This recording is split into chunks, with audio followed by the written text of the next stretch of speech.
구령 세미나 오늘 같이 보겠습니다. 여러분들이 저는 잘 알고 있다고 생각합니다. 또 우리 성서침례교회는 성서침례교는 제일 먼저 이렇게 시작되었던 것이 바로 구령의 열정에서 시작되었습니다. 이것이 굉장히 중요하고 아직도 오늘날 복음이 사라져가고 있고 또 복음의 열정들이 사라져가고 있는 때에 그래도 이 안에서 이 성서침례교회가 살아날 수 있었던 것은 독립침례교회가 살아날 수 있었던 것은 두 가지입니다. 하나는 복음에 대한 열정이었고 두 번째는 또한 선교에 대한 열정이었습니다. 근데 지금 선교는 거의 사라져가고 있고 선교의 열정들이 많이 사라졌어요. 이제 독립침례교회는 선교의 열망이 굉장히 강합니다. 근데 성서침례교회에서 그래도 제가 어디 독립침례교회 목회자로 있을 때도 성서침례교회를 추천하고 또 성도들을 또 걸로 교회가 없을 경우는 그곳으로 가라라고 이야기했어요. 왜냐하면 다른 교회들보다는 구령이 살아있기 때문에 복음이 있기 때문에 그래도 굉장히 우리가 의미 있고 가장 중요한 부분이기 때문에 추천을 했습니다. 그런데 오늘날 보면 이러한 또 세속적이고 또 바르지 못한 이런 교리와 또 교회의 행태들이 이런 교회에서 실행하는 방법들이 이런 세상적이고 세속적인 것들이 교회 안에 들어오기 시작했어요. 들어오기 시작하면서부터 이제 어떻게 되냐면 열린 예배와 같이 아니면 또한 사람들의 구미를 돋구고 또 사람들을 기쁘게 하기 위한 이제 예를 들자면 드럼을 갖다 놓고 음악을 가지고 연주한다든지 또 세상적인 방법으로 여자 집사를 세운다든지 또한 세상에서 하고 있는 이런 셀 그룹이라고 하는 게 있었어요. 그런 셀 그룹 자체가 나쁜 건 아닌데 그것이 그 자체가 나쁜 건 아닌데 그들이 어떤 방법을 하다가 안 되니까 그런 방법을 들여와서 교회 안에서 이런 것들을 움직여 가려고 해서 교회를 키우기 위한 하나의 방편으로 삼고 많은 프로그램들을 개발하려고 합니다. 물론 프로그램은 필요한 것입니다. 그러나 주객이 전도되어지고 있어요. 그래서 세상적인 방법을 동원해서 교회를 성장시키고 또 교회를 더 사람 수를 불리려고 하는데 혈안이 되어 있는 것은 사실입니다. 그리고 또한 교회와 교회의 관계에 있어서도 또한 서로들이 사람들을 구령해서 교회 안에 데려오기보다는 아니면 기성 교단 교회에서 구원받지 못하고 종교생활을 하는 사람들을 이렇게 복음을 전해서 구령해서 데려오는 것은 바람직한 것입니다. 그러나 또 성서침례교회들이 서로 간의 알력과 갈등으로 인해서 또 교회 안의 문제들로 인해서 성도들이 오가고 왔다 갔다 하면서 교회를 키워가는 방법들은 하나님이 기뻐하시는 방법이 아닙니다. 그렇죠? 이 교회는 이 지역 사회에서 해야 할 일들이 있어요. 그리고 또한 우리 서울이라는 곳에서 해야 할 일들이 있어요. 다른 교회에서 청거되어져서 우리 교회로 입회하고 들어오는 것도 참 좋은 일입니다. 그러나 그보다 더 중요한 일이 뭐냐? 이 교회를 통해서 복음의 열정을 통해서 구령을 통해서 구원받는 사람들이 많아져야 된다는 것입니다.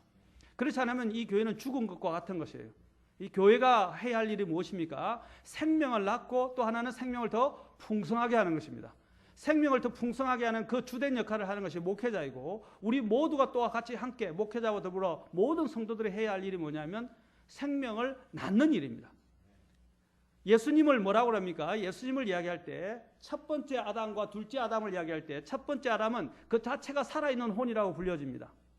근데 두 번째 아담은 성경에서 고린도에서 뭐라고 이야기하면 살려주는 영이라고 말하고 있습니다. 첫째 아담은 누굽니까? 우리의 조상이었던 아담을 이야기하죠. 아담은 자기 혼자만 살아있는 존재였어요. 그래서 살아있는 혼이라고 불려집니다. living soul. 그러나 예수님을 둘째 아담이신 예수님은 뭐라고 그러냐면 자기 자신만 살기 위한 것이 아니라 자신이 죽어서 다른 사람을 살리는 것이에요. 그렇죠? 그리고 또한 나중에는 그분은 부활을 통해서 또 살아나시고 또 영원히 사시게 되셨습니다. 뭘 입증하신 것입니까? 그분은 살려주는 것을 통해서 또 자기 자신도 산다는 것입니다. 그래서 예수님은 살려주는 영이다. 우리가 예수 그리스도의 모든 다 지체들 아닙니까? 그렇죠? 예수 그리스도와 함께하는 사람들입니다. 그러면 예수 그리스도와 함께하는 사람들의 특징이 뭐냐? 특징이 가장 많은 여러 가지 특징들이 있겠지만 여러 가지 특징들이 그중에 대표적인 게 뭐냐? 바로 구령하는 것입니다. 곧 생명을 낳는 거예요. 그렇죠? 지금 이 교회가 이제 지금까지 걸어왔던 것들이 여러 가지로 그런 부분에 있어서 많이 정체되어지고 지금까지 이렇게 열정이 좀 많이 사그라들었지만 저는 이제 이번 기회를 통해서 우리 모두 다가 이런 열정들이 다시 일어나고 구령의 시간들이 교회 안에서 살아났으면 좋겠습니다. 이제 다음 달부터 시작해서 이제 매달 넷째 주에 한 번씩 구령하러 가죠. 원래는 요번 달 넷째 주에 하겠는데 찬양 대회가 있기 때문에 요번 달에는 하지 않고 넷째 주에 하게 될 것이고 4월부터는 구령 이제 4월부터는 성경 공부가 끝나고 난 다음에 금요일 날 함께 구령하러 나갈 것입니다. 그리고 구령을 하러 나갈 것입니다. 그리고 전도지도 지금 빨리 있는 것들을 다 소진해서 또 새롭게 만들 것이고 또 이 전도지 지금 갖고 있는 것뿐 아니라 여러 종류의 다른 전도지를 또 만들어낼 것입니다. 이제 그래서 영혼들을 구원해서 여기서 사람들이 구원받고 안 받고의 문제는 내가 할 일이 아니에요. 내가 해야 할 일은 뭡니까? 복음을 증언하는 것입니다. 그래서 그것을 결과를 가지고 그 결과로 사람들을 얻고 또한 교회로 인도할 수 있는 부분에 우리가 최선을 다하지만 나중에 그 최종적인 결과의 열매는 누구에게 맡기냐면 하나님께 맡겨야 돼요. 그건 하나님이 하셔. 그런데 우리는 아무리 복음을 전해도 사람이 오지 않습니다.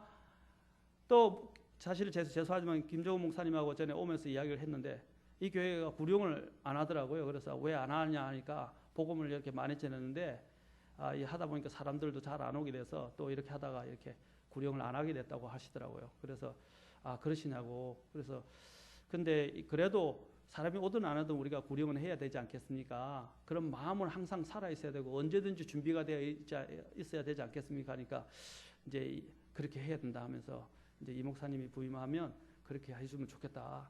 그렇게 하셔서 저도 분명히 그렇게 할 것입니다. 그렇게 해왔고 그렇게 할 것입니다. 라고 했어요. 근데 제가 처음에 와서는 왜 시작을 안 했냐면 저와 여러분과의 관계가 형성이 안 되고 저와 여러분이 함께 이렇게 합의가 되지 않으면 마음이 하나가 되지 않으면 이 일들이 잘 안 돼요. 교회에서 제일 중요한 게 뭐냐면 구령도 중요한데 교회 자체가 하나가 돼야 돼요. 그리고 하나가 되어서 함께 움직여야 합니다. 교회 안에서 여러 가지 잡음이 있고 또 서로 간에 갈등이 있고 서로 간에 신뢰하는 마음이 없다면 교회는 세워질 수가 없어요. 예를 들자면 새로운 사람이 구령을 해서 왔어요. 그런데 교회가 서로 갈등과 함께 있고 하나가 되는 모습이 없고 열정이 없는 모습을 보면 새신자들이 그것을 보고 어떤 마음이 들까요? 이 교회에 있고 싶어지겠어요? 아니죠. 그래서 주님이 뭐라 했습니까? 너희가 서로 사랑하라. 또 너희가 주님이 기도하시는 것이 대표적인 뭐냐? 하나는 뭡니까? 대제사장의 기도 요한복음 17장에 보면 예수님께서 하나가 되기를 원하셔 기도하셨어요. 아버지와 내가 하나인 것처럼 저들도 믿고 하나가 되게 해달라고. 그리고 또 그들을 통해서 믿는 자들도 또 다 하나가 되게 해달라고 주님께서 기도하셨어요. 이 굉장히 교회를 세우는 데 있어서는 굉장히 중요한 것이 뭐냐면 교회 자체가 다 하나가 되어야 됩니다. 그 다음에 두 번째는 뭐냐면 이 하나가 되어진 가운데서 우리가 살아있는 어떤 열정이 있어야만이 본이 되는 모습이 되어 있어야만이 사람들이 와서 너희가 서로 사랑하면 뭡니까? 다른 사람들도 너희가 나의 제자인 줄 알리라 하게 되고 그들이 바로 이 교회에 오는 것들을 어떻게 합니까? 굉장히 기뻐하고 감사하고 즐거이 참여하려 하게 될 것이라는 것입니다. 그런데 우리 안에 열정이 없는데 우리 안에 이런 하나님에 대한 순종도 없고 이 교회가 오합지졸이고 전혀 사람들의 이런 헌신도 없고 열정이 없는데 성도들이 만약에 새로운 사람들이 이 교회에 온다면 어떻게 되겠어요? 그 사람들도 오래 있지 못해요. 곧 왔다가 처음에는 열정을 갖고 열망을 갖고 기대를 갖고 왔다가 어떻게 해요? 똑같이 이 교회의 모습처럼 영적으로 죽어가면서 사그라져서 타성해졌거나 아니면 메말라져 가지고 교회를 떠나게 됩니다. 그렇죠? 그래서 우리 안에서부터 열정들이 살아나고 하나님 앞에 있는 사람들이 먼저 본을 보여야 되고 그런 열정과 함께 살아있어야 됩니다. 또한 그런 열정과 본의 본보기는 어디서 되느냐? 제가 지금 설교하고 있듯이 하나님과의 관계 속에서 와요. 내가 하나님과의 관계가 잘 못되어지면 교회 생활도 어려워져요. 교회 생활이 어려워지게 되면 어떻게 합니까? 열정들이 식게 되고 또한 헌신도 없어지게 돼요. 그러면 어떻게 되냐? 그런 것들이 계속 쳇바퀴 돌도록 된다고요. 그래서 우리는 기본을 다져야 되고 교회에 일단은 신실해야 되고 교회 안에서 이제 이런 열정들이 하나님의 마음을 통해서 살아나야 합니다. 그렇죠? 그래서 복음의 열정이 우리 안에서 일어날 수 있도록 제가 도와드리는 것이 제가 해야 할 지금의 일이라고 생각되어집니다. 그래서 어렵습니다. 사실 일하는 사람들 보면 소수입니다. 지치기도 합니다. 그러나 우리는 지쳐서는 안 됩니다. 갈라디아서 6장에 보면 선을 행하다 지치지 말지니 때가 되면 거두리라 라고 하셨어요. 그렇죠? 때가 되면 우리가 낙심하지 말아요. 지치지 말아야 됩니다. 그게 사탄이 주는 가장 큰 시험 중에 하나예요. 우리가 열매를 얻고 안 먹고의 문제를 자꾸 너무 민감하게 생각하지 마시고 우리가 해야 할 본분을 다 하는 것입니다. 아멘. 열매를 주실 때는 정말 큰 간격이 있지만 열매를 우리가 못 얻을 수도 있어요.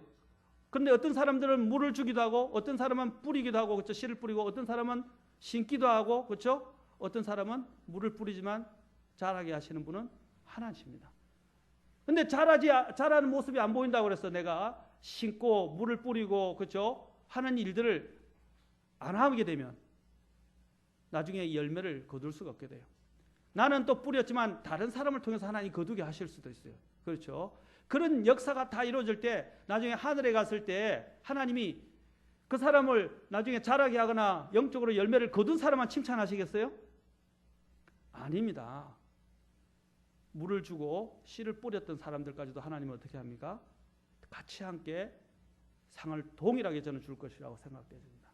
그래서 우리가 선교를 하는 거예요. 선교행장의 선교사들 그분들은 물론 진짜 고생 가운데서 헌신해서 하나님께 나아갔기 때문에 열매를 거두지만 그것을 위해서 기도하고 물질로 우리가 또한 돕고 그렇죠? 후원하는 모든 일도 동일한 선교의 역할이라는 것입니다. 물론 그 일들이 더 중요하고 그 일은 더 많은 보상이 있을 것입니다. 선교사님들에게. 그러나 그 교회가 함께 참여해서 기도하는 일들도 너무나 중요하다는 것입니다. 그래서 내가 눈에 보이는 열매가 있고 없고에 대한 문제에 매달리지 말고 우리가 해야 될 하나님이 주신 마음을 가지고 본분을 다하라는 것입니다. 그렇죠? 물론 어떤 때는 우리가 구령하고 싫을 때도 있어요. 저도 그래요. 목회자이기 때문에 반드시 항상 좋은 것만은 아닙니다. 어떤 때는 설교 강단에 서기가 너무 힘들 때도 있어요. 또 어떤 때는 서고 싶지 않을 때도 있어요. 그 제칼스 목사님의 책을 제가 다음에 한번 우리 성도님들 다 한번 나눠드릴게요. 제가 우리 이전에 바이블 서원에서 출간을 했던 책인데 제칼스 목사님의 본분 듀티라는 책이 있어요. 그걸 번역했었는데 그 책을 보면 제칼스 목사님도 수십만 그 몇만 명이 모였던 교회 아닙니까? 근데 그 목사님도 구령하기 싫은 때가 있었다고요. 근데 왜 나갔느냐? 그것이 내가 해야 될 본분이었기 때문에. 그렇죠? 여러분들이 직장에 웬만하면 다 가죠. 정말 아파서 몸을 가누지 못할 경우 아니면 직장에 나가죠. 가기 싫을 때가 많잖아요. 저도 직장 다녀봤지만 월요병에 걸려가지고 월요일만 되면 정말 가기 싫더라고요. 주일에 저녁부터 시작하면 이제 스트레스가 밀려오다 기획실이다 보니까 일이 많고 막 신경을 많이 쓰다 보니까 근데 월요병에 걸렸는데 그렇다고 안 나갈 수 있습니까? 나가야 되죠. 왜? 나가야 그게 내가 해야 될 본분이잖아요. 또 나는 돈을 받고 일하잖아요. 하나님의 일들은 돈을 받고 일하지는 않지만 앞으로 하나님께서 우리에게 구원해 주신 것은 돈으로 환산할 수가 없는 일들입니다. 그렇죠? 그런 마음을 가지고 우리가 하나님의 일에 임해야 됩니다. 그래서 우리의 감정은 좋을 때도 있고 좋지 않을 때도 있어요. 예를 들자면 또 결혼 부부 관계의 관계도 한번 봅시다. 부부 관계도 봅시다. 내가 아내하고 같이 살았는데 어떤 때는 마음이 안 좋다고 그래서 아내하고 이제 더 이상 못 살겠다. 헤어지자. 또 서로 약간의 갈등이 생기고 또 어려운 상황이 생겼다. 안 되겠다. 그만두자. 이렇게 된다면 이것은 하나님이 기뻐하시는 방법이나 성경적인 방법이 아니에요. 우리는 결혼할 때 서약을 합니다. 커미트먼트라고 그래요. 그것은 뭐냐면 헌신적 서약이라고 그래요. 그렇죠? 하나의 약속입니다. 이 서약은 그렇게 하겠다는 굳은 맹세와 관련되어 있어요. 하나님 앞에서 한 것입니다. 그렇죠? 그런데 그 맹세는 어떻게 우리가 건강할 때든지 건강하지 아니할 때든지 그렇죠? 기쁠 때든지 슬플 때든지 분명히 서약을 한다고요. 내 감정이 좋고 안 좋고는 상관없이 우리는 그 결혼의 서약을 지켜나가는 것이고 함께 해나가는 것입니다. 연애할 때 늘 우리가 연애할 때처럼 좋은 감정만을 가질 수는 없어요. 때로는 어려운 때가 있고 이제 살다 보면 내가 보지 못했던 그 사람의 단점도 보기 시작하고 또 내가 싫어하는 모습도 보게 될 수도 있어요. 그러나 우리가 해야 할 일은 뭡니까? 하나님이 주신 것들 안에는 믿음으로 결정을 했고 믿음에서 서약을 했으며 그 서약에 대한 뭡니까? 의무에 본분에 충실해야 한다는 것입니다. 좋을 때는 뭐 더 좋으면 좋지만 안 좋을 때라도 어떻게 해요? 하나님이 주신 것들의 서약에 충실해야 된다는 것입니다. 우리의 마음을 믿으면 안 돼요. 사람들은 자기의 마음을 믿거든요. 제가 얘기했죠. 우리의 마음은 굉장히 변덕스러워요. 믿을 수 없는 것이 사람의 마음이고 내 자신도 나를 믿을 수 없어요. 우리가 하나님을 섬기는 것은 내 마음의 상태에 따라 섬기는 게 아니고요. 믿음으로 섬기는 것입니다. 믿음으로 또 하나님이 주신 본분을 다하는 거예요. 맞습니까? 그것이 마찬가지로 구령에도 마찬가지입니다. 하나님의 일들이 이것은 우리의 본분이지, 본분입니다. 내가 좋은 마음으로 열정을 갖고 하는 것도 더 좋지만 좋지 않을 때도 해야 할 일들은 해야 합니다. 그래서 사도 바울이 고린도전서 9장에서 뭐라 그럽니까? 내가 이것은 부득불 해야 할 일이라 그랬어요. 내가 이 일을 하지 않으면 어떻게 한다고요? 이 일을 하지 않으면 예? 내게 화가 있으리라. 이 일을 하지 않은 고린도전서 9장에서 분명히 이야기하고 있다 이거죠. 우리가 하나님이 우리를 부르신 것은 단지 내만 구원받고 즐기라고 주신 것이 아니라 우리가 해야 할 중요한 일이다라는 것을 인지하시고 우리 교회가 이제 구령의 열정도 살아나고 정말 정상적인 교회의 기능들을 가지고 하나님의 일들을 하면서 영혼들이 하나하나씩 채워지고 마음으로 주님과 함께 교감과 교통이 많아지면서 뜨거워졌으면 좋겠습니다. 저도 그것을 위해서 기도하고 여러분도 다 같이 이 일들에 힘쓰면 좋겠습니다. 먼저 자 구령 세미나 내용을 잠깐 보도록 합시다. 여기 보면 첫째 우리는 구령 또는 복음 전도를 해야 하는 이유, 여러분 많이 들었을 것입니다. 저는 이런 부분도 하지만 좀 다른 각도에서 여러분들에게 이것을 가지고 설명을 좀 할 겁니다. 뒤에 예화를 보시면 알 겁니다. 예화를 보시면 좀 알게 돼요. 자, 왜 수많은 이들이 복음을 제대로 들어보지 않았는가? 나는 과연 어떻게 구원받았는가? 복음의 가치는 어느 정도인가? 그 가치가 내게는 어느 정도인가? 자, 수많은 이들이 복음을 제대로 들어보지 못한 이유가 무엇입니까? 복음을 전하지 않기 때문입니다. 단순하면서도 굉장히 중요한 부분입니다. 지금 여러분이 최근 작년 1년 동안에 작년 1년 동안에 얼마나 많은 사람들에게 복음을 전했습니까? 몇 명을 주님께 구령을 했어요? 아니면 몇 명에게 예수님을 한번 전해보기라도 하셨어요? 구령은 안 하더라도.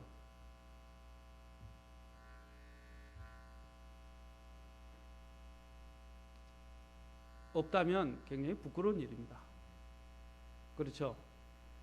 영혼을 얻는 기쁨을 한번 보십시오. 굉장히 기쁩니다. 말로 형용할 수 없어요. 제가 8월 달에 전에 왔을 때 작년 제가 그리스도 안에서 우리가 그리스도인이 기쁨을 발견하는 비결에 대해서 설교했죠. 그 중에 하나가 뭐였습니까?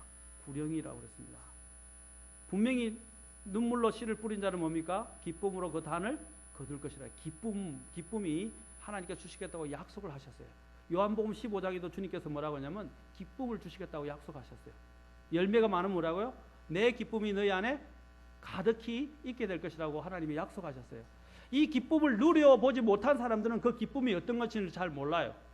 그래서 우리가 해야 할 일은 뭐냐면 왜 사람들이 복음을 제대로 못 듣냐면 내가 하나님의 명령에 불순종하고 있기 때문입니다.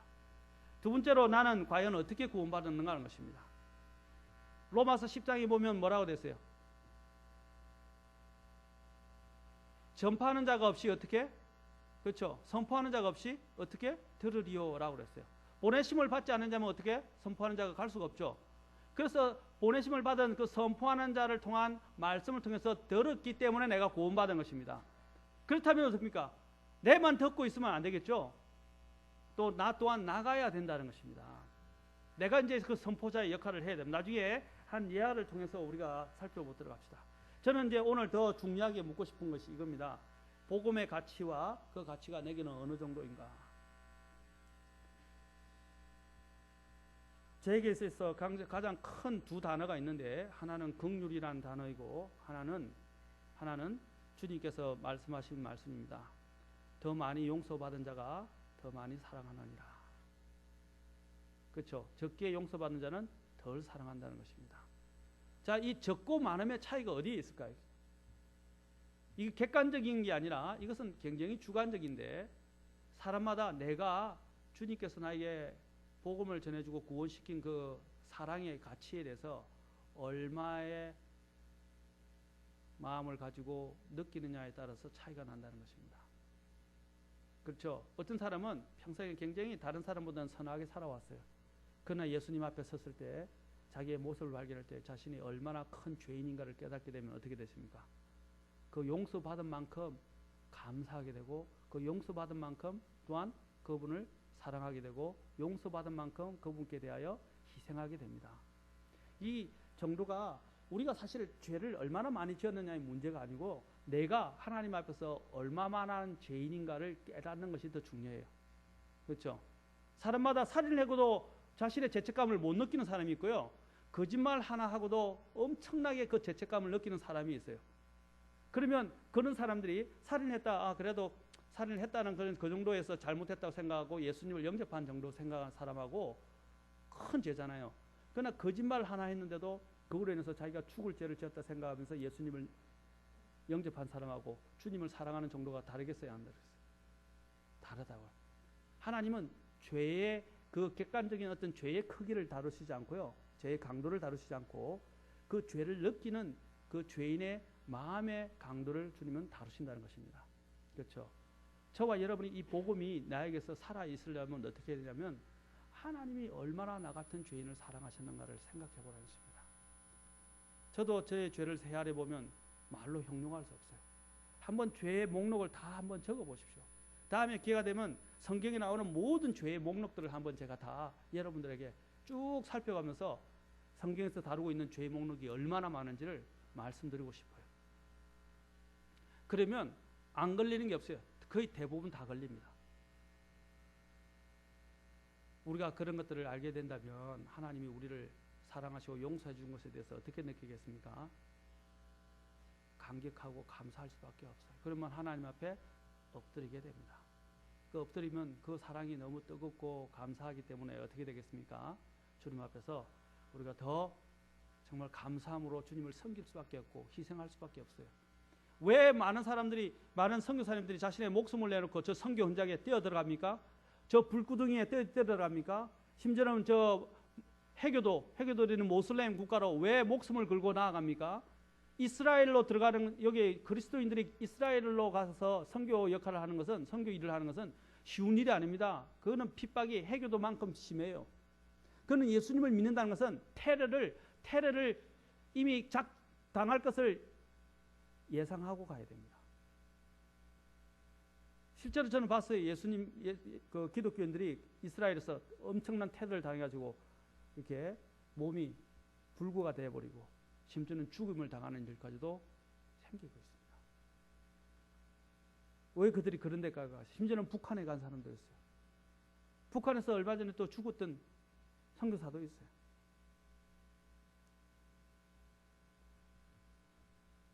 또 사실은 제가 알고 있는 커빙턴 독립신뢰교회 선교사였어요. 커빙턴이 얼마 전에 한국에 와서 강연도 하고 했었습니다.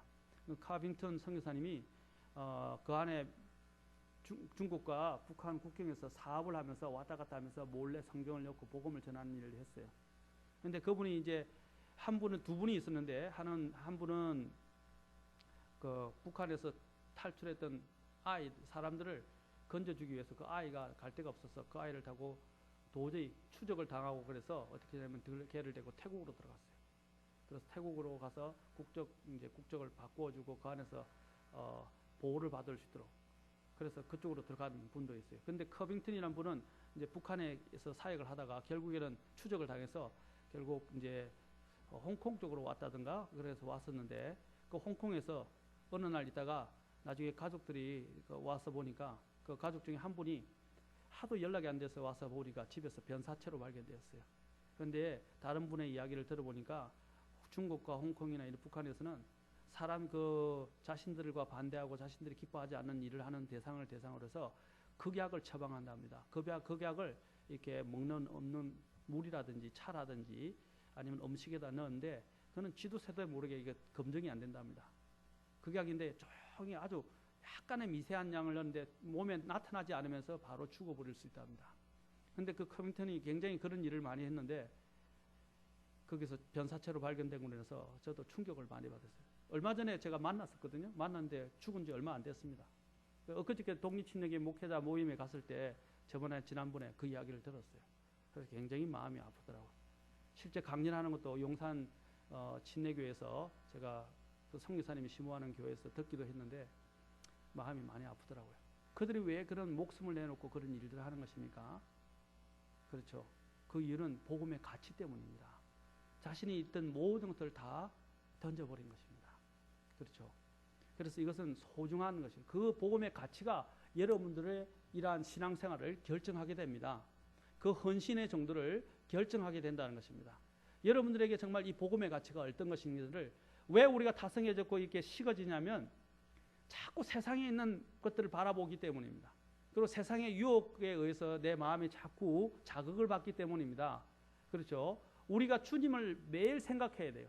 주님의 십자가를 생각하고 주님이 나를 위해서 죽어주셨던 그 첫 사랑을 한번 생각해 보세요. 내가 구원받을 때 가졌던 그 첫 번째 감격을 생각해 보세요. 얼마나 기쁘고 감격하고 했었습니까? 저도 하늘을 날아갈 것 같은 그런 기분을 느꼈었어요. 너무너무 가볍고 너무너무 감사하고 진짜 하늘을 걸어가는 것 같고 물 위를 그냥 걸어가는 그런 느낌이었어요. 물에 빠지지 않고 물 위를 걸어가는 사람. 얼마나 가벼웠던지 새 깃털처럼 가벼웠었어요. 그런데 우리의 그런 주님과의 이런 관계 속에서 오는 십자가의 그 뜨거움이 사라지기 시작하니까 어떻게 됩니까? 결국에는 복음의 열정도 없어지게 됩니다. 정말 저도 구원받았을 때는 한시도 가만히 있지 않았어요. 쉬는 시간마다 캠퍼스에서 복음을 전했고 또 심지어는 군대에서도 있을 때도 보초 서면서 고참한테 터지면서까지도 복음을 전하고 예? 근무 쓰는데 근무 쓰면 고참한테 말 걸면 안 되거든요. 고참이 좀 말 건다고 이야기하다가 이야기가 서로 왔다 갔다 돼서 질문에 대답하고 고참이 좋았었어요. 근데 복음을 전했다가 또 나중에는 뒤에 불려가서 빠졌다고. 예? 그 다음에 또 휴가 나올 때도 버스도 고속버스 타고 서울에 오거나 서울에서 부산 갈 때도 늘 기도하고 옆에 사람 앉으면 복음을 전하기 시작했어요. 근데 오늘날은 너무 다 개인적이 되니까 이제는 너무 사생활을 존중한다 해서 앉아도 이제 복음 안 전하고 그냥 자거나 말로도 안 붙이고 그냥 오기 쉽죠. 요즘 그렇게 추세가 돼 가더라고요. 근데 이전에는 어떻게 했습니까? 어떤 경우만 생기더라도 어떤 기회만 생기면 하나님의 복음을 전하려고 하지 않았습니까? 그거 왜냐하면 하나님의 첫사랑이 내 마음에 뜨겁게 막 나를 강건하시기 때문에 복음을 전하지 않으면 안 됐기 때문입니다. 그렇죠? 그런 마음이 어디서 오는 것입니까? 바로 주님과의 관계 속에서 오는 것입니다. 주님의 사랑에 감격해서 살기 때문입니다. 왜 우리가 매일 성경을 읽어야 하냐면, 왜 우리가 매일 주님과의 관계를 계속 지속적으로 해야 하냐면, 왜 주님을 또한 계속 묵상해야 하냐면 그것이 우리의 마음을 뜨겁게 하는 원천이고 우리의 생명을 더 생명답게 살아갈 수 있도록 만드는 원천이기 때문입니다. 그래서 주님을 생각하라는 것입니다. 그렇죠? 우리가 복음의 가치를 느끼게 될 때에 복음의 전도를 복음 전도 구령을 하게 됩니다. 첫째, 우리가 구령 세미나 관련 중요한 것이 뭐냐면 정인이라는 사실을 잊어버려서는 안 됩니다. 정인이 뭡니까? 법정에서 사건을 목격한 것을 말하는 자입니다. 다시 말해서 사실이라고 알고 있는 것을 말하는 사람들입니다. 그렇죠? 우리는 사실보다 더 중차대한 생명의 진리의 문제를 다루는 사람들입니다. 그렇죠? 생명의 진리, 이것은 죽고 사는 문제라고요. 만약에 여러분이 사람을 살리는 비법을 발견했다 그런다면, 내 아버지가 죽어가고 있는데 이 약만 먹으면, 이 약만 이야기한 대로 처방을 한 대로 아버지가 움직여주기 이야기해서 움직이지나면 아버지가 살 것이라 그러면 여러분 어떻게 하시겠어요? 어떻게 해서든지 이 약의 비법을 이야기해주고 살리려고 할 것입니다. 맞습니까? 우리는 그보다 더 중요한 영혼의 문제를 영혼의 생명의 문제를 다루는 사람들이라고. 그렇죠? 그래서 우리는 이 정인, 진리의 생명의 진리를 정언하는 사람들입니다. 그러면 우리는 그리스도의 정인이라고 성경은 말하고 있습니다. 그러면 우리가 전하지 않을 수 없어요. 우리가 사도행전 4장과 5장에 보면 뭐라고 되어 있습니까? 사도행전 3장 4장에 보면 사도들이 어떻게 했습니까? 전하지 않을 수 없다고 그랬어요. 그들을 하여금 복음을 전하지 못하게 했을 때 어떻게 했습니까? 복음을 전하지 못하게 했을 때, 또 가로막았을 때 그들은 뭐라고 이야기했습니까? 전하지 아니할 수 없다라고 강력하게 이야기했습니다. 자, 사도행전 한번 잠깐 봅시다.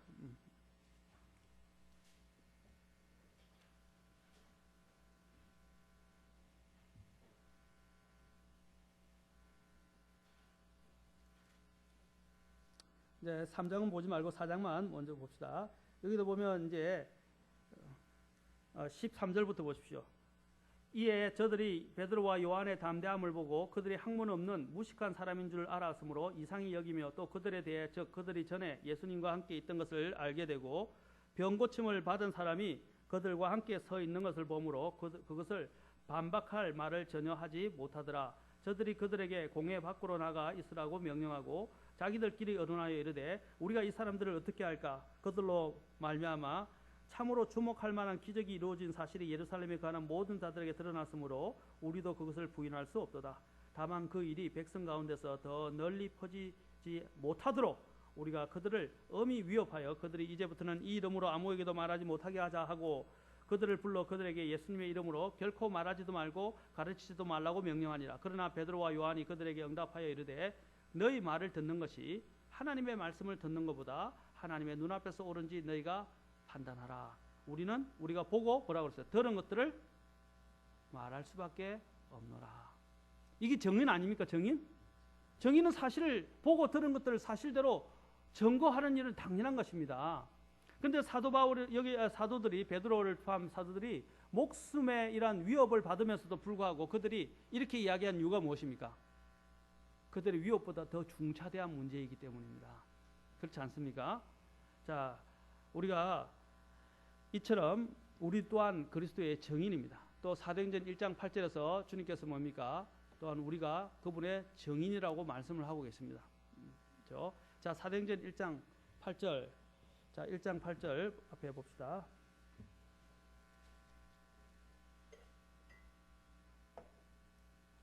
오직 성령님께서 너에게 임하신 뒤에 너희가 권능을 받고 예루살렘과 온 유대와 사마리아에서 그리고 땅의 맨 끝 지역까지 이르러 나를 위한 뭐가 된다고 그랬어요?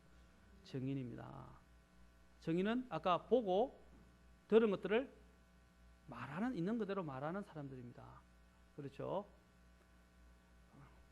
적어도 우리 교회는 성서침례교회입니다.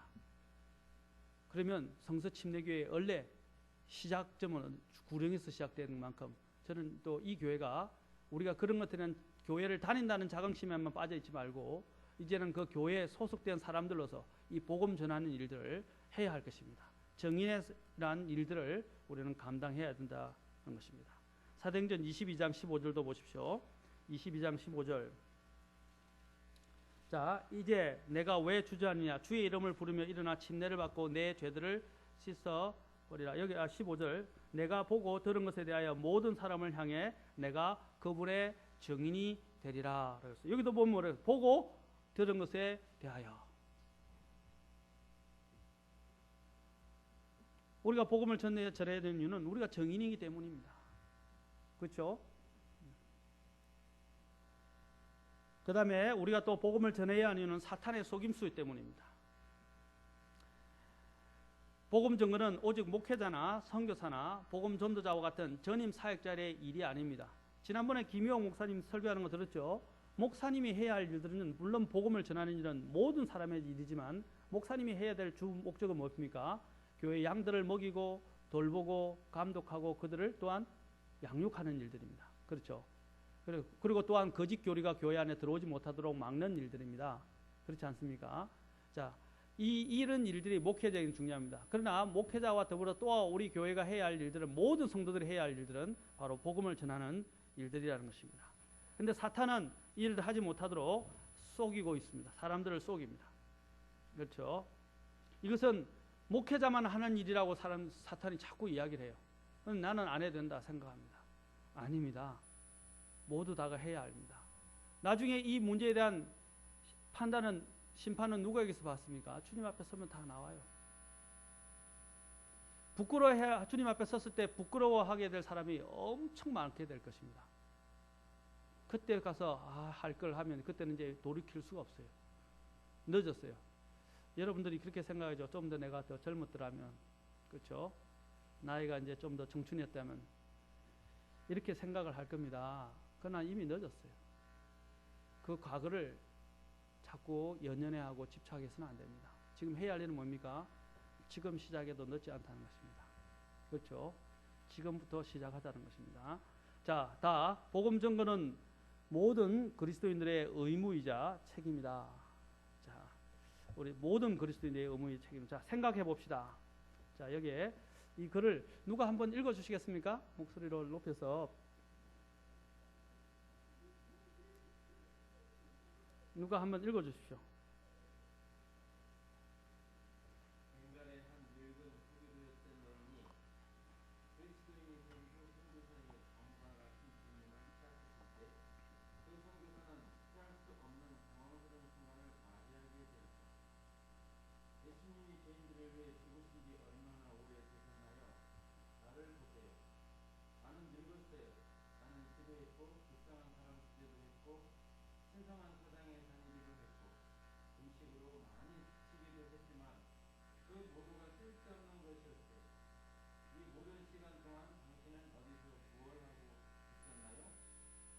예, 이렇게 이분이 질문을 했습니다. 그리스도인에게 또 선교사에게 또 밑에도 한번 읽어 주십시오, 집사님. 한 늙은 에스키모인이 헐컵 선교사에게 말했다. 당신은 이 땅에 여러 달 동안 있었나요? 그때 이 복음을 아셨나요? 어린아이 때부터요. 그리고 당신 아버지도요? 그렇다면 왜 당신은 더 빨리 오시지 않았나요? 예, 실제로 이런 일들이 많이 있습니다. 우리가 이 주변에 있는 사람들에게 더 빨리, 더 일찍 복음을 전했어야 될 불구하고 복음을 전하지 않은 경우들이 많이 있다는 것입니다. 때로 되면 이런 것들이 많은 후회를 가져오게 만들고 나중에 이렇게 해서 문제가 이제 해결을 안 하고 우리가 주님 앞에 가게 되었을 때 어떻게 되겠어요? 이제 주님께서는 분명히 거기에 대해서 물으실 것입니다. 책망을 하면서 우리 주변에는 내가 복음을 전하지 않고 게을리함으로 인해서 수많은 사람들이 아직도 복음의 소식을 듣지 못하고 죽어가고 있다는 사실들을 기억해야 할 것입니다. 이제 뒤에 더 좋은 예화들이 많이 있습니다. 자, 구령도는 복음을 전하는 동기, 복음 전거는 그리스도의 명령이다. 우리는 이것을 너무나 잘 압니다. 저는 이것에 더 많이 초점을 주고 싶지 않습니다. 사도행전 1장 8절 아까도 했죠. 또 마가복음 16장 15절에 보면 모든 피조물에게 가서 복음을 선포하라 그랬죠. 모든 피조물에게 가서 복음을 선포하라. 자, 가라고 했습니다. 가서 하라고 하시는 것이 명령입니다. 명령은 뭡니까? 선택이 아닙니다. 이거는 받들어야 하는 것입니다. 그렇죠? 이행해야 하는 것입니다. 내 기분이 좋고 안 좋고 내 상황이 좋고 안 좋고의 문제가 아니라는 것입니다.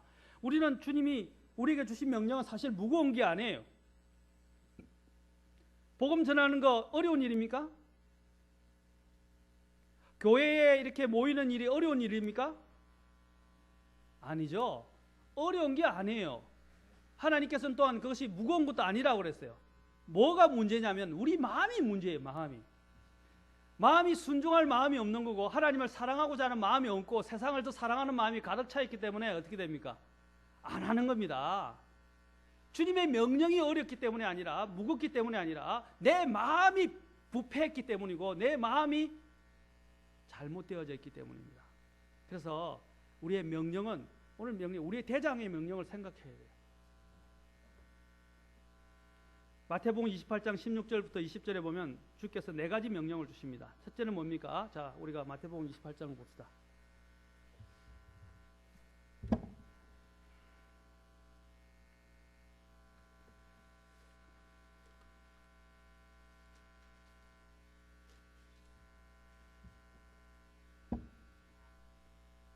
(28장) 16절부터 20절입니다. 자, 그 뒤에 11 제자가 갈릴리에 가서 예수님께서 자기들에게 정해주신 산에 들어가 그분을 보고 그분께 경배하였으나 18절 16절부터 계속 봅시다.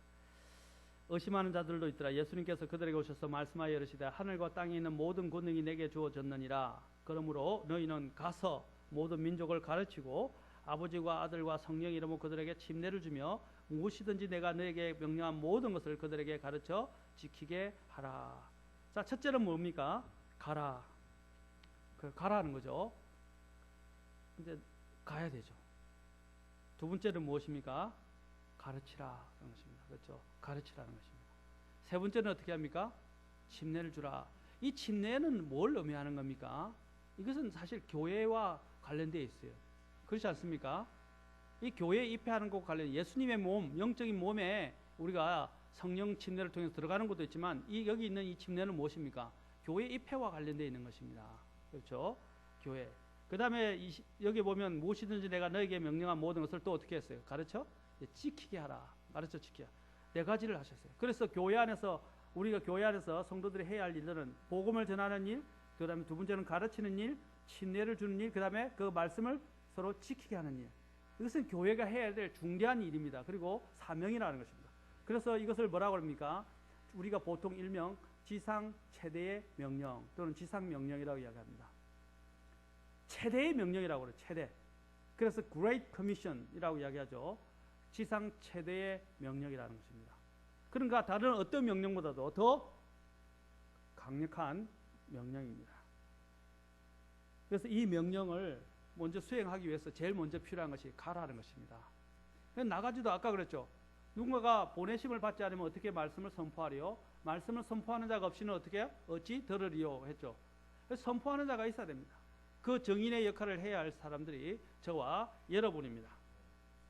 자, 그러면 그리스도의 최대 지상 명령이지만 잘 지켜지지 않는 주님의 명령, 우리 한 목사님 읽어주십시오.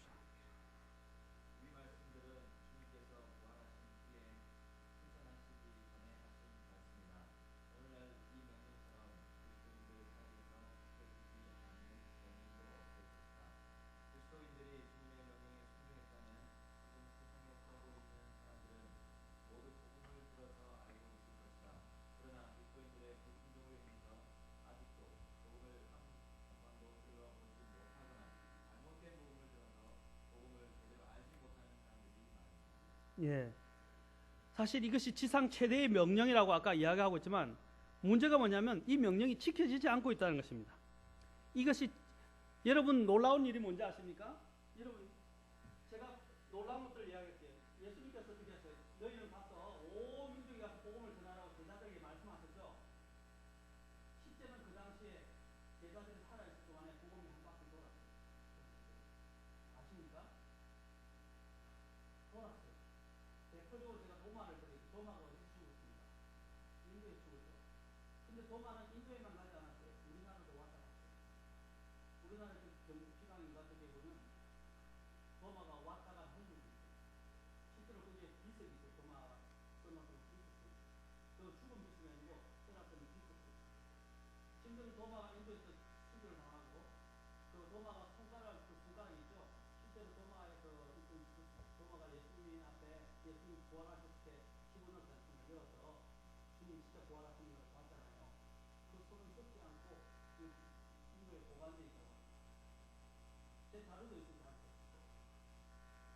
그 정도로 제가 지금 말하는 것은 그런 사실 이야기하는 것보다는 복음이 벌써 한 바퀴 돌았다는 거예요. 명령이 수행되어졌어요. 그렇죠? 그러나 그때는 수가 적었어요. 그것을 믿고 받아들은 사람들이 그 명령들의 제자들처럼 다 순종을 했더라면 어떻게 되겠어요? 벌써 이 세상은 복음화되었어요. 근데 왜 안 되느냐? 사탄이 방해가지고 주님의 성도들이 구원을 받고 순종하지 않았기 때문에 복음이 지금 다 보내주고 있습니다. 주님이 빨리 오시면 좋겠어요? 준비가 안 됐죠? 아니 지금 많은 준비가 안 됐어요? 우리 집사람은 이렇게 준비가 되든 안 되든 빨리 주님 오셨어요. 한 많은 세상을 끝내면 빨리 주님을 만나면 좋겠다 이렇게 이야기하더래요. 저도 그 심정 이해합니다. 제가 물론 죄가 많고 주님 볼 면목은 없지만 정말 이 죄된 세상에서 또 저도 계속 또 죄를 짓게 되고 이런 세상에서 빨리 이 세상을 접고 싶어요. 그렇죠? 그러면 더 이상 죄도 없는 어둠도 없는 그렇죠? 고통도 없는 그곳에서 영원히 살게 될 것인데 그게 얼마나 좋습니까? 준비가 되고 안 되고의 문제는 아닌 것 같아요. 그렇죠? 그러나 주님이 정말 오기를 원하고 이 세상에서 주님을 만나기를 원하려면 우리가 해야 할 일은 뭡니까? 지금 빨리 죽든지 아니면 복음이 이 세상에 빨리 선포되어져서 그렇죠? 온 세상에 복음이 선포되는데 둘 중에 하나죠. 근데 내가 내 스스로를 죽일 수는 없잖아요. 그렇죠? 그럼 주님의 오심을 당기는 방법은 무엇입니까? 복음을 전하는 방법, 복음을 전하는 겁니다. 구경하는 거예요. 그렇지 않습니까? 그렇죠? 그래서 구려하는 일들을 우리는 게을리 해서는 안 됩니다. 여기에 이것이 지상 최대의 명령이지만 잘 지켜지지 않고 있다는 것입니다. 또한 밑에 요한복음 20장 21절에 보십시오. 21절에 보면 베드로가 그를 보고 이르되 주여 이 사람은 어떻게 하리까? 라고 이야기했을 때 22절에 뭐라고 했습니까? 예수님께서 그에게 했을 때 내가 올 때까지 그가 머물 것을 내가 원할지라도 라고 말씀하셨어요. 자, 우리는 다른 사람에 대해서 이야기할 때가 말이에요. 다른 사람을 비난하고 다른 사람들이 어떻게 하는가에 대해서 관심이 많다는 것입니다. 베드로가 사랑하는 제자인 요한에 대해서 이야기했을 때, 자기에 대해서 이야기했을 때, 사랑하는 그 제자 요한에 대해서 이 사람은 어떻게 될 것인가에 관심이 많았다는 것입니다. 우리는 왜 자꾸 다른 사람들에 대해서 관심을 가져요? 왜 저 사람은 안 합니까? 저 사람은 어떻게 될 것입니까? 저 사람은 무엇을 하고 있습니까? 라고 이야기를 합니다. 그렇죠? 우리는 다른 사람의 디모데후서 4장에 보면 우리는 뭐라고 그러냐면 사도 바울이 그럽니다. 나는 나의 믿음을 지켰고 어떻게 됩니까? 나의 달려갈 길을 마쳤다라고 말합니다. 누구의 길이라고 그랬어요? 나의 달려갈 길. 여러분들이 만약에 달리기를 하게 되면 어떻게 합니까? 각자의 레인이 있어요. 레인. 그렇죠? 그 차도 마찬가지죠. 거기 차를 운전하는 사람들의 예의 아닙니까? 그렇죠? 그래서 들어갈 때는 깜빡이 켜서 미리 사전에 예고를 하고 실례합니다 하고 들어가는 건데 요즘 깜빡이 안 끄는 사람도 많죠. 그렇죠? 불법을 행하는 사람도 많고. 근데 마찬가지로 우리가 경주서도 옛날 달리기 선수에 초등학교 때 달리기 선수 하다가 계속 달리기로 나가려고 공부한다고 부모님이 반대하고 그래서 달리기를 못했어요. 그때 피칭부터 시작해서 트레이닝을 굉장히 많이 받았어요. 근데 달리기의 법칙을 이제 배우는데, 룰을 배우는데, 이제 레인을 달리게 될 때 자기의 레인을 달려요. 그렇죠? 근데 그 레인을 침범하게 되면 단식이 됩니다. 그렇죠? 그 레인을 달리는데 우리도 마찬가지입니다. 우리가 주님 앞에서 경주로를 달리는 것과 같아요. 각자 놓여있는 레인을 달리는 것입니다. 근데 달리기 할 때 제일 중요한 게 뭐냐면 자기의 레인을 지키고 룰을 지킬 뿐 아니라 어떻게 했냐면 다른 사람이 어떻게 달리는가 찾아보면 안 돼요. 그러면 그 순간 몇 초 동안 어떻게 0. 몇 초라도 바로 그 자리에서는 속도가 늦어지게 돼요. 그래서 앞에 목표만 보고 달려야 합니다. 뒤에 옆에 사람이 어떻게 하는가 그건 상관하지 않습니다. 무조건 달리는 거예요. 근데 이제 뒤에서 돌아보는 사람이 있어요. 어떤 사람이 이전에 실제로 올림픽에서 자기가 1등 했다고 이제 마지막으로 이렇게 뒤 돌아보려다가 자전거 경주하다가 갑자기 중심을 잃어가지고 완전 뒤엎어지가 바로 앞에 결승점 앞에서 엎어져서 대단히 못 쳤어요. 그 사람이 해야 할 일은 뭡니까? 끝까지 중심을 가면 돼요. 자기가 아주 대단한 것처럼 하다가 뒤틀거리가 중심을 잃어요. 결국 놓쳐버렸지 않습니까? 그럼 마찬가지로 우리가 해야 할 일들은 나에게 주어진 그 레인을 달리는 것입니다. 이것은 남편이 할 수도 없고 아내가 도와줄 수도 있어요. 아내가 남편이 하나이지만 우리는 그와 함께 또 주님을 섬기는 데서는 같이 가지만 또한 각자 가는 것입니다. 우리가 그리스도 심판했을 때 부부끼리 같이 주님 앞에 서겠습니까? 아니죠. 가족이 다 같이 서겠어요? 아니요. 각 사람이 각 자기의 일들에서 해명하게 될 것입니다. 그렇죠? 그래서 각자의 레인을 달린다는 것을 기억해야 합니다. 우리는 이렇게 합니다. 나는 남편도 교회 안 가는데 남편이 구경 안 나가는데 내가 뭐 하겠다. 내 아내도 안 나가는데 아내하고 뭐 애들하고 같이 있지. 또 우리 아빠 엄마도 안 하는데 내가 하면 뭐해? 그래서 내가 안 하면 되겠어요? 아닙니다. 엄마 아빠 영적인 일은요 엄마 아빠하고 상관없어요. 남편 아내 상관없어요. 물론 가족이 같이 섬기면 됩니다. 그러나 주님을 위해서 헌신하고 주님 앞에 드려지는 일들은 남편이 오든 안 오든 아내가 오든 안 오든 내가 해야 할 일을 해야 하는 것입니다. 그렇지 않습니까? 근데 우리는 자꾸 너무 가족 중심적으로 이렇게 하다 보니까 뭐 불리한 일이 있을 때는 자기 개인만 유리한 방향으로 적용을 하고 또 자신이 또 개인적으로 이야기하기는 어려운 부분은 또 가족끼리 묶어서 우리가 적용하려는 경향이 있어요. 그렇죠? 항상 이렇게 자기의 어떤 처지를 변명하면서 이리 붙었다 저리 붙었다 하는 경우가 많았어요. 그러면 안 됩니다. 가족끼리 함께 섬기는 것도 좋지만 가족이 함께 하지 못할 때는 어떻게 합니까? 혼자라도 주님 섬겨야 돼요. 그렇죠? 이전에 참 제가 감명 깊은 옛날 제가 시골에 있을 때도 그렇지만 우리 특히 장인어른 같은 장모님이나 어른들 이야기를 들으면 거의 교회가 40리길 심리를 항상 심리가 4km죠. 그렇죠? 심리 한 20-30리 정도 되는 데를 학교를 늘 보따리로 다니고 교회도요. 추우나 여름이나 겨울이나 교회가 바로 근처에 없었기 때문에 늘 몇십 리를 걸어서 교회를 다녔다고 하더라고요. 그런데도 그 발걸음이 무겁지 않았대요. 근데 우리는 오늘날 교통수단이 얼마나 발달되어 있어요. 조금만 불편하고 조금만 힘들면 우리는 불평하고 힘들다 그러고 변명하고. 그렇죠. 과거에 있는, 저는 지금 우리가 살아가는 살림에 대해서 이야기해요. 우리의 마음 자체입니다. 주님에 대한 부분은요, 거리가 문제가 아니고요, 우리 마음의 문제입니다.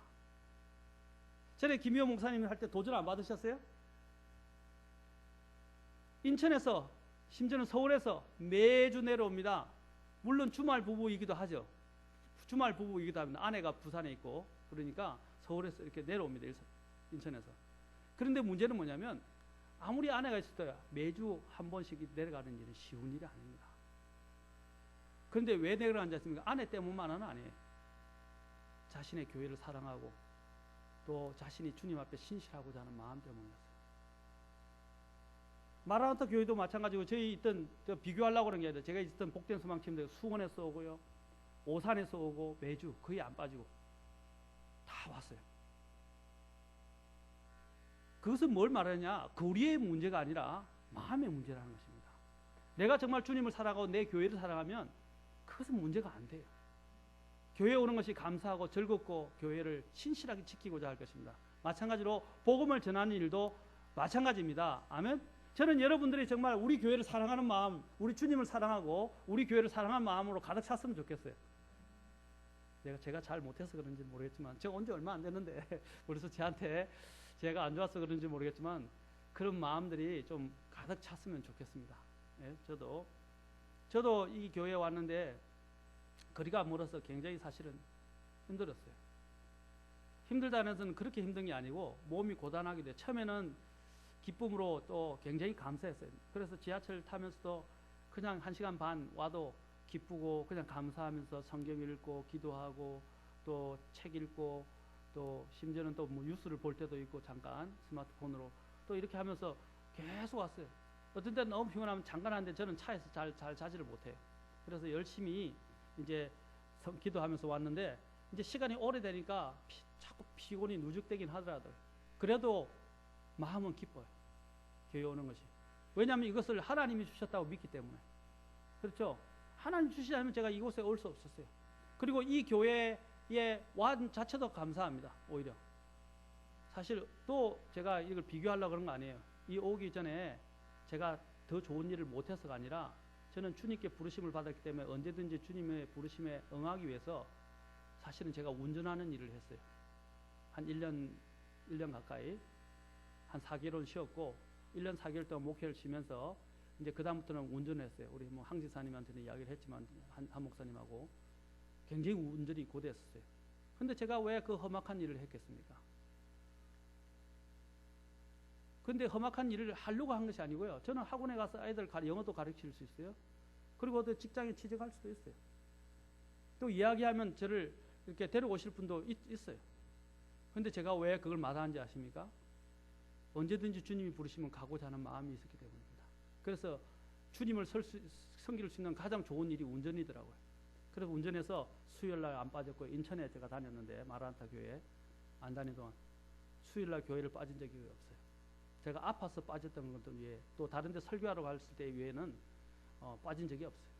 토요일도 모임에 있으면 모임에 가려고 했고, 주일날도 거의 빠지지 않았어요. 왜 그랬냐? 주님이 섬기는 것이 기뻤기 때문에. 교회 가는 것, 여기 이 교회에 오는 것도 마찬가지입니다. 멀지만은 항상 감사했어요.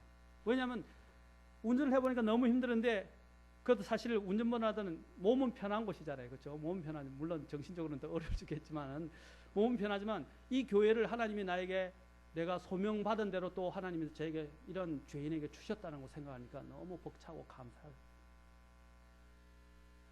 그래서 감사해서 오는 것들이 그렇게 무겁지 않았어요. 1시간 반 동안 힘들고, 또 저녁에 제가 처음에 왔을 때 일이 너무 많아서 밤 12시에, 한 목사님은 심지어는 12시, 집에 가면 1시가 될 때도 있어요. 11시 막차를 타고 갈 때도 있고, 10시, 거의 매일 그랬었어요, 요즘. 그러면서도 피곤하지가 않았어요. 그냥 기쁘고 감사했고, 그 다음날에는 좀 가는 것들이 피곤하긴 했지만, 그래도 어떤 때는 새벽 6시에 나오기도 하고, 어떤 때는 또 조금 다른 일이 보면 8시 반에 나오기도 하고. 왜냐면 출퇴근 시간을 피하려고요.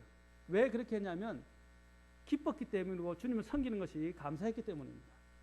그 마음이 있으면 먼 것이 문제가 안 돼요. 그렇죠? 여러분도 저도 마찬가지입니다. 주님을 섬기고 구령하는 일이 부담이 될 수는 있어요.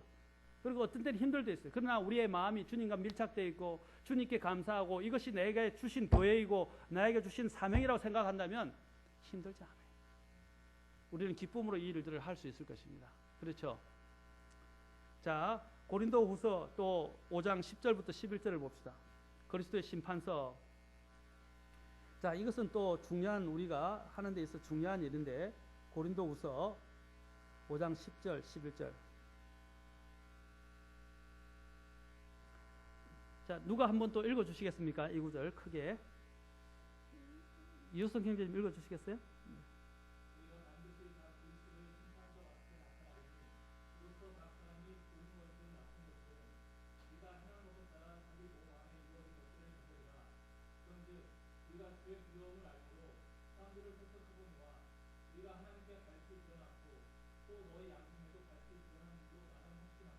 예. 자, 여기 보면 우리가 그리스도의 심판석이라고 되어 있는데, 개역 성경에서는 하나님의 심판석으로 잘못 고쳤어요. 굉장히 교리적인 큰 문제가 되는데, 이것은 믿는 자들이 서게 되는 심판석을 이야기하는데, 우리 모든 각 사람이라고 되어 있어요. everyman입니다. 그렇죠? 각 사람이 다, 각각 다 그리스도의 심판석에 서서 어떻게 합니까? 좋은 것이든 나쁜 것이든 행한 것에 따라 자기의 몸 안에 이루어진 것들을 받게 될 것이다 라고 말하고 있어요. 근데 11절은 뭐라고? 이것을 주의 두려움을 암으로. 주님이 무섭다는 뜻은 아닙니다. 이 주님의 심판석 앞에서 각 사람이 자기가 행한 일에 대해서 해명해야 할 그 일이 뭐라고 했어요? 두려운 일이다 라고 말합니다. 자, 이와 관련해서 로마서 10장으로 잠깐 가보면, 로마서 10장도 동일하게 또 이야기하는데, 오늘 구령 세미나 다 이거 못하겠네요. 진도를 더 실제적인 걸 해야 되는데 안 되면 뭐 주일날 설교하면서 하죠 뭐. 이 가지고. 자, 10장 14절. 자, 로마서. 자, 여기도 그리스도의 심판석에 대해서 언급을 합니다. 자, 여기 보면 10장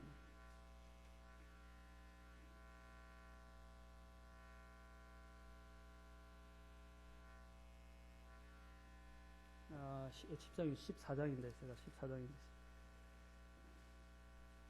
14장입니다. 예. 10장 14절이 아니고 14장 10절이 아니고 14장 10절입니다. 자, 여기 10절에 보면, 그런데 내가 어찌하여 내 형제를 판단하느냐, 어찌하여 내 형제를 무시하느냐, 우리가 다 그리스도의 심판석 앞에 서리라. 11절 보십시오. 기록된 바 내가 살아있음을 두고 맹세하노니 모든 무릎이 내게 굴복하고 모든 혀가 하나님께 자백하리라 하였느니라. 자, 그 다음에 12절에 그러므로 이와 같이 우리 각 사람이 자신에 관하여 하나님께 회개 보고를 하리라. 그렇죠? 자, 모든 무릎이 꿇고 모든 혀가 하나님께 자백하는데 어떻게 하냐면 각 사람이 자신에 관하여 하나님께 뭐 한다고요? 회개 보고한다. 계산한다는 것입니다. 우리는 다 하나님의 종입니다. 청지기죠. 청지기는 어떻게 주인 앞에서 나중에 다 계산하죠. 맞습니까? 우리는 다 각자가 해갔던 말, 행동, 우리 삶에 대해서 다 회개 보고를 해야 합니다. 계산을 해야 한다는 것입니다. 자, 이것은 두려운 일입니다. 그래서 아까 고린도전서 10장 11절에서 뭐라고? 이거는 주의 두려우심을 알므로라고 주의 두려우심에 대해서 이야기한 것입니다. 자.